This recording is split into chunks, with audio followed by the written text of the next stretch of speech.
So, I have just checked out the new Supergirl movie and I was disappointed. As in, yikes again on that one.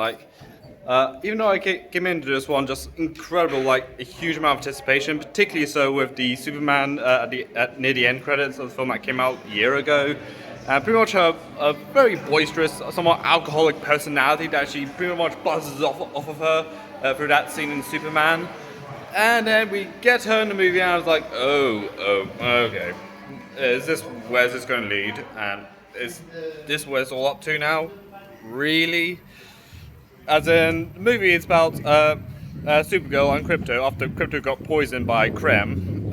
Weird name, I'm just going to call him Pasta a la Creme or something, or Seafood a la Creme. But anywho, aside of finding an antidote to the poison that poisoned Crypto, he has to do some chaperoning business with Ruthie, who, for some bizarre and somewhat weird reason, is killed by whose parents are killed by Creme over reasons that are never at all made clear outside of we want weapons, yeah.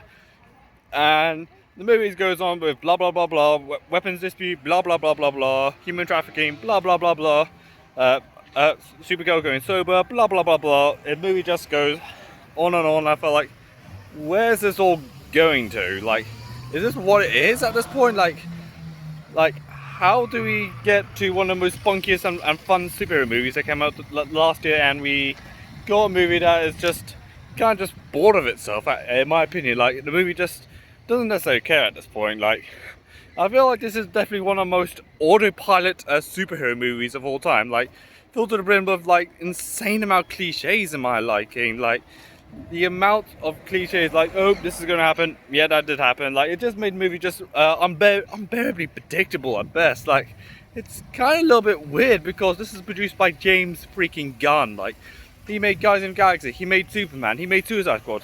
So, like, he has such a consistently great run. It's also directed by the same guy who did Dumb Money and one of the better live action films apparently from Disney, being Cruella. But like, what happened? What I mean, the movie just feels really autopilot. It's just, the movie's just filled to the brim with superhero cliches to a point. It just made the film just unbearably predictable. Like I said earlier, like, even the world building in this movie seems to be taking a seat back, like a step back somehow. Like all the planets that Supergirl or Kara visits around the movie, they just for most of them they kind of look the same, except the planet where she meets Ruthie. But I think the other two planets, like the big sprawling city and the Plainland one where they finally did the third act one, they just looked pretty same, as in brown, dirty, dusty. Just not the most appealing aesthetic to look at, and it's just a real shame, since James Gunn does really master world building, particularly on something like the Guardians of the Galaxy film, and or something like the director's previous work in Dumb Money, where it did depict people of all incomes when they have that one big event they all have in common, and it being the GameStop stock boost. Again, this is just really disappointing. Like, why did it just go the way it is? Like, even though the previous DC universe, being held by Zack Snyder, was pretty much mired in like studio interference and micromanagement, to the point that the new heads of Warner Brothers, or then new, being Warner Brothers Discovery, had to pull the plug on it. Like, this is not worth it anymore. And even now, with Paramount buying up Warner Brothers, apparently there was a rumor that David Elson was so impressed with the current plans of DC that I felt like, we're going to have to go forward with that plan, as in James Gunn plan. I felt like, are you sure after watching this movie? Like, I am definitely up for giving franchises like a second chance. Like, I am definitely going to give James Gunn vision a second chance after this definite trip up of a movie. Like, this feels like really autopilot and just really bored of it. Like, there's Ruthie, in some occasions she just causes so many problems to a point it just adds more to the movie. To a point I swear the movie just goes on for a lot longer than it should be, to be honest. Like, it's just kind of eye-rolling what she contributes. Like, I'm here to avenge my father and just go out my way to cause as many problems for Kara as humanly possible. Oh, I forgot, there's Jason Momoa, or yeah, the guy who played Aquaman. he's in this movie as I've got his name already. He's basically what I imagine what a hair metal band member, something like Kiss, if he was a biker, like a biker gang. Like he just really embraces like how camp and just how ridiculous and just how stupid the movie is, and he's just like, well, this is not gonna be my best film. This is not gonna be one of the June movies, so I'm just gonna have fun with this and just have a ball with it. Like, I mean, Jason Momoa, yeah. I feel that's the how he got into this movie. Like, well, this is not gonna be a great film, so I'm just gonna have a ball with it. Like, this is gonna be so stupid. Like, I'm gonna just have as much fun as possible. Again, this is kind of just a vibe I got from his performance, which is, I know it's just stupid, but I'm gonna have fun with this. And also, one big plot hole I just noticed, I just thought about just now, it's like, yeah, even though the movie is about crypto game poisoned, and yeah, I feel like, isn't the antidote of, like, for Supergirl, when, or Superman, when they get poisoned with kryptonite, they get the power from the sunlight, like the orange sun, red sun, like, can you just put the dog in front of the sun like Lion King and Pennsylvania, and light reflects off the dog, and dog's and crypto's cured? Like, can they just done that and just save the entire movie? Unless someone is going to point out, like, no, it must be that thing, this thing, that thing, and the plot device that Seafood Ala Creme wears around his neck. So, yeah.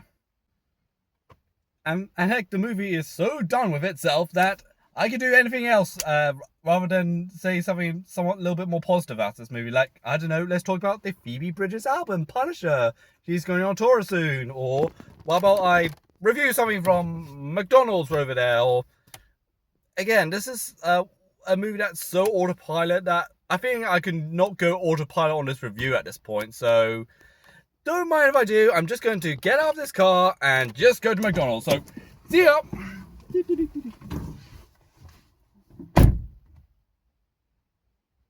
Why did I do this to myself? Like, even though this Superman was definitely such a fun movie, and this one just feels like a tonally all over the place movie, and just such an all over the map movie. Like, the storyline just kind of just meanders around between two different areas, not seamlessly at all.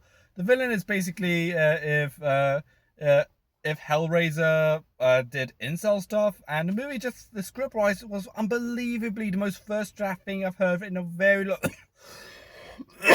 in a very long time. Like, this movie just felt like it had to meet a deadline. Like, the movie had to keep the momentum going, but the impression I got is like, if Superman's a good momentum starter, and this is the movie that could send it tumbling over, the worst case scenario. Like, try imagine like this, if Iron Man 2 was such a horrible movie that pretty much everything goes downhill from there, even though there's some great films here and there, thankfully. But this is the one thing that really concerns me of how James Gunn could be leading the franchise, even though I hope it won't go like Zack Snyder, being like, have a franchise that is just so micromanaged to death that I think everyone in their right mind can move on from it. Like, the world building is just not pleasing to look at. The Kara and Rufy don't really have that much chemistry as much as they think they do. The writing is just not that great. The movie visually is just not pleasing to look at.